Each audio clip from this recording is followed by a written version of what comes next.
Hello and welcome to yet another session of Visual Pathology Lab. I am Dr. Nasir Shafar, your pathology teacher. So today I selected a topic which is commonly discussed among medical students. They have to study it as part of the basic concepts of pathology.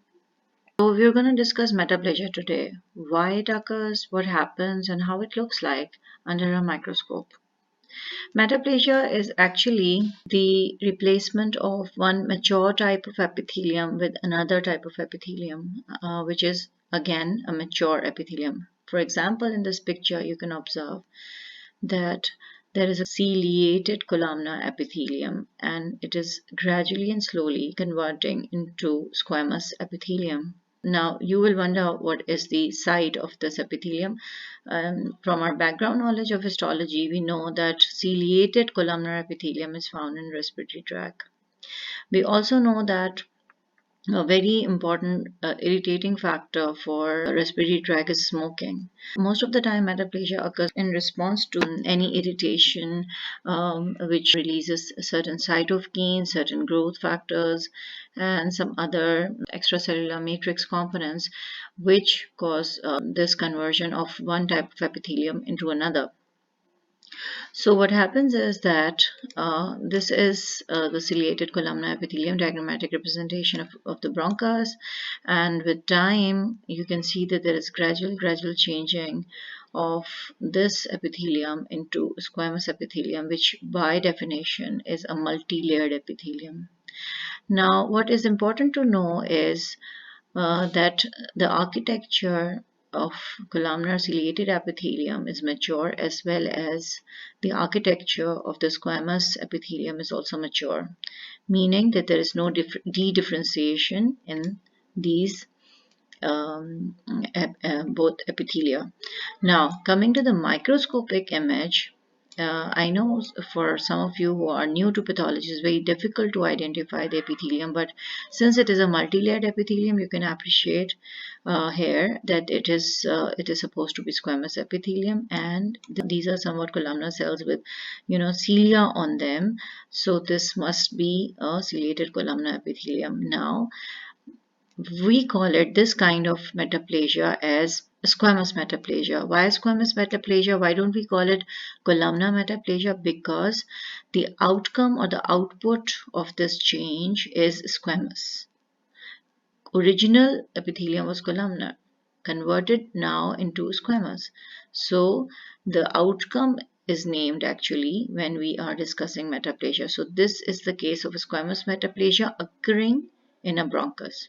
I'll give you some other examples. What are the most common sites of metaplasia? One is respiratory epithelium, two, gastric epithelium, esophageal epithelium, cervical epithelium. So we will discuss four of the examples. Let's discuss the respiratory epithelium, and now we'll move on to the gastric epithelium.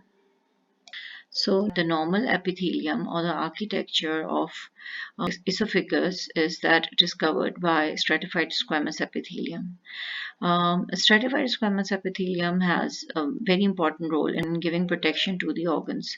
Since the food could be spicy, it could have certain chemicals which can irritate esophagus, the nature has provided it with a squamous epithelium. But what happens is that when there is chronic gastroesophageal reflux and the acidic component from the gut or from the stomach reflux and move upward into the esophagus, it causes constant irritation. Due to that constant irritation, the esophagus normal lining, which is the stratified squamous epithelium, started to convert into a gastric type of epithelium or columnar epithelium. Now you can notice that the glandular architecture is similar to the gastric glands, and they are now taking up and replacing stratified squamous epithelium in the esophagus. This is metaplasia, which is also known as columnar metaplasia. Why columnar metaplasia? Because the esophagus is changing into the columnar type of epithelium. Famously, it is also known as Barrett's esophagus. Coming to the other example of the same gastric metaplasia or columnar metaplasia, because you can see at one end this normal type of stratified squamous epithelium, which is now gradually turning into columnar epithelium, and the glandular architecture as it is evident here. But one important thing is that I will not call this columnar epithelium as glandular epithelium, because I am having certain architecture which is making it different from the gastric epithelium. Let me show you one another. These architectures, what are they? I mean, can you appreciate the presence of these bigger cells? Let's zoom in, and you can see that these are the bigger cells with mucin in them because they are light purple in color. So this color will tell you, these type of bigger cells will tell you that this is an intestinal epithelium. These cells are known as goblet cells. You can appreciate these goblet cells in various places. Let me show you. Okay, you can appreciate these goblet cells here also. Let's zoom out. So you can see the difference between the last slide that I showed you, which had no goblet cells, and we call them Barrett's esophagus, or simple type of conversion of squamous into the gastric lining. But coming to the slides that I just showed you, we will call it as intestinal metaplasia, because this is the intestinal type of epithelium which has goblet cells in them. It is still called as columnar metaplasia because the squamous epithelium is now converted into the columnar lining. I hope this is clear to you now. Okay, now coming to the next topic or region, which is the cervical metaplasia. What happens in cervical metaplasia is that this is a gross architecture. Okay, this is the exocervix and this is the endocervix. Now, at the junction of the exocervix with the endocervix, we have this transformation zone, or we also call it squamocolumnar junction, because in the exterior of the cervix is lined by stratified squamous epithelium and the interior of the cervix is lined by columnar epithelium. Now, this is the normal squamocolumnar junction of a patient. Whenever there is constant irritation, for example, any viral infection like human papilloma virus, this causes a squamocolumnar junction to move upwards. That is, the squamous lining of the exocervix will replace the columnar lining of the endocervix, and we will call it as squamous metaplasia.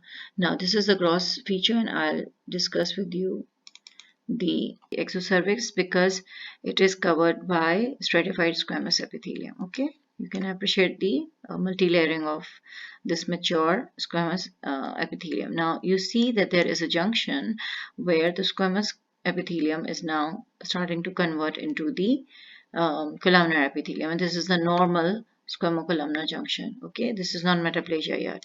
Now let's see.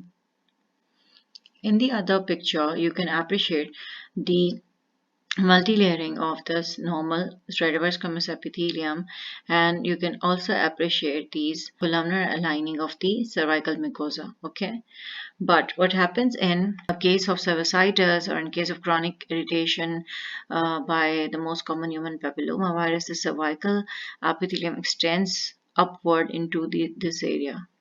This area will move into this area.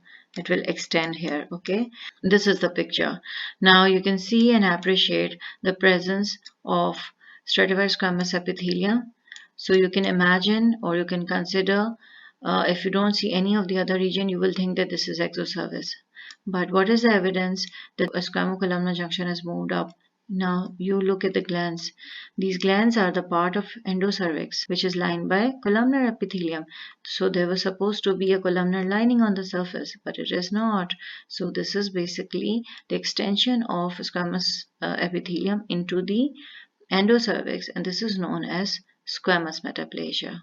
So this is all about metaplasia, and I hope now you could understand that what is the difference between columnar metaplasia, squamous metaplasia, intestinal metaplasia, gastric metaplasia, and different type of epithelia like ciliated columnar epithelium, like mucinous columnar epithelium, and like the intestinal epithelium which has goblet cells. Goodbye and enjoy learning.